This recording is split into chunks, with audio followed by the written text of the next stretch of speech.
तो जैसा आपने देखा, विदाउट अ डाउट पेरेंट्स हमारी दुनिया, हमारा सब कुछ होते हैं, लेकिन हमारे देश में राइट पेरेंटिंग को लेकर बहुत रिफॉर्म्स करने की जरूरत है। हमारा शायद इकलौता ऐसा देश है जहां पेरेंट्स रोते हुए बच्चे को बोलते हैं चुप हो जा वरना और पिटेगा। लव केयर और स्कोल्डिंग की जो लिमिट्स हैं, हमें उन्हें आइडेंटिफाई करने की बहुत जरूरत है, क्योंकि WHO की रिपोर्ट कहती है कि इंडिया में 13 से 15 के एज ग्रुप में हर 4 में से एक बच्चा डिप्रेस्ड है। जी हाँ, मेरे भैया और मेरे 2 और कजिन्स पूरी जिंदगी मजे में रहे हैं। Indian kids are scared of confessing their dreams, क्योंकि हमारे पापा की चप्पल पैरों में कम और हाथों में ज्यादा रहती है। और भाई साहब, स्पीड और एक्यूरेसी तो ऐसी होती है ना कि देखकर लगता है जैसे मलिंगा ने यॉर्कर मारना इन्हीं से सीखा हो। मोरल वैल्यूज और जॉइंट फैमिली का कल्चर हमारे घरों से अब खत्म होता जा रहा है। बच्चों को अब जॉइंट फैमिली तो हॉस्टल में ही जाकर मिलती है, बस फर्क इतना है कि यहाँ ड्रीम्स के बजाय माल क्रश किया जाता है। Disagreeing is disrespecting. इंडिया के काफी पेरेंट्स को ऐसा ही लगता है। हम अपने बच्चों को हर बात आंख बंद करके मानने के लिए मजबूर नहीं कर सकते। इससे उनकी एनालिटिकल और लॉजिकल थिंकिंग पर नेगेटिव असर पड़ता है और बड़े होकर वो इंटरनेट पर ज्ञान पेले लगते हैं। Just like me, specially social और कल्चरल व्यूज पर उनके थॉट्स को रिस्ट्रिक्ट नहीं किया जाना चाहिए। अभी जैसे हमें बचपन से सिखाया जाता है कि बेटा अजनबी लोगों से बात नहीं करनी है, सीधा सेक्स करना है, वो भी जब हम शादी के लिए सिलेक्ट करके देंगे तब। That's not how things work in 2021. Also, what is the point of evolution? अगर हमारी अगली जनरेशन पिछली जनरेशन से बेटर ही ना हो। ये आजकल के बच्चे, मिलेनियल्स, जेन ज़ी, 5G जनरेशन, ये सब बोलकर आप अपना वो नॉस्टैल्जिया जरूर एंजॉय कर सकते हो जब आप पोस्ट ऑफिस और कबूतरों को डेटिंग एप्स की तरह यूज करते थे, लेकिन उनकी थिंकिंग और चॉइसेस को नीचा नहीं दिखा सकते। बच्चों के एकेडमिक्स और करियर चॉइसेस पेरेंटिंग के सबसे इंपॉर्टेंट पार्ट होते हैं। हमारे पेरेंट्स अपनी तरफ से पूरी कोशिश करते हैं कि हमें बेस्ट एजुकेशन और गाइडेंस मिले, लेकिन इसमें भी बहुत बार यही होता है कि बच्चे पर अपनी चॉइसेस डिक्टेट की जाती है। बेटा पढ़ ले, एग्जाम्स आने वाले हैं, ये हर इंडियन माँ बाप के फेवरेट डायलॉग्स हैं। हालांकि उनकी शादी को अभी 2 दिन हुए, बच्चा अभी 9 महीने बाद होना है, लेकिन प्रैक्टिस पहले से ही शुरू कर दी जाती है।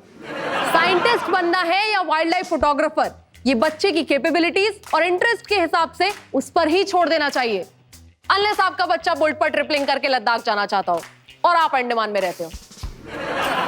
बच्चे अगर घर में 5 मिनट लेट आए तो आवारा, और अगर 5 मिनट अपने कमरे में बैठ जाए तो निकम्मे। अरे करे तो करे क्या, बोले तो बोले क्या, वाह पापा वाह। फिर बात आती है लाइफस्टाइल चॉइसेस की। जब बेटा या बेटी अडल्ट हो जाते हैं तो हमारे पेरेंट्स कहते हैं कि बेटा तुम हमें अपना फ्रेंड समझो, तो हम उनके कॉल्स उठाना बंद कर देते हैं, because that's how we treat our friends.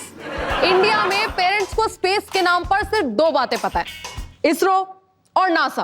कई पेरेंट्स तो बच्चों के कीबोर्ड से भी स्पेस हटाकर एक्स्ट्रा कंट्रोल लगा देते हैं।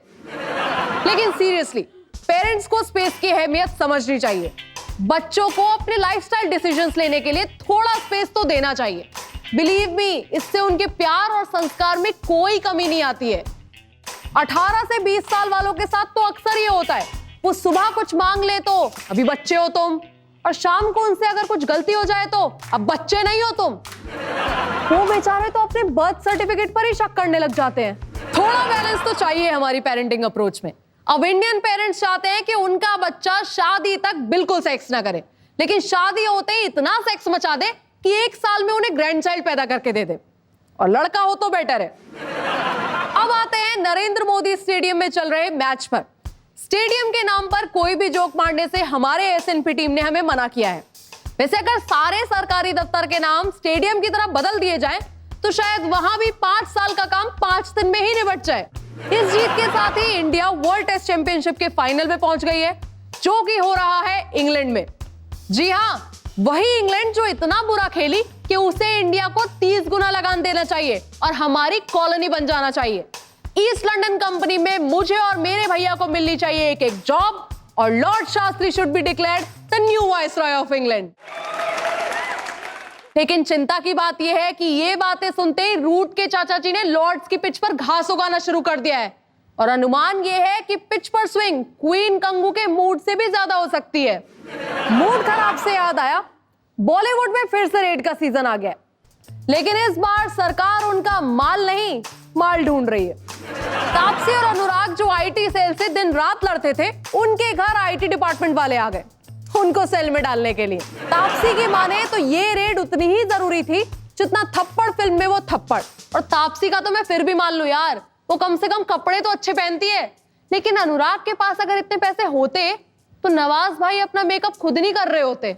और आईटी डिपार्टमेंट वालों, अगर मेरे घर पर रेड करने वाले हो तो भाई मुझे अभी से बता दो, मैं अपने 20 एपिसोड के पूरे 2200 रुपए अपने भैया के अकाउंट में ट्रांसफर कर देती हूँ। उनका भी अकाउंट लाइफ में पहली बार 4 फिगर्स में आ जाएगा।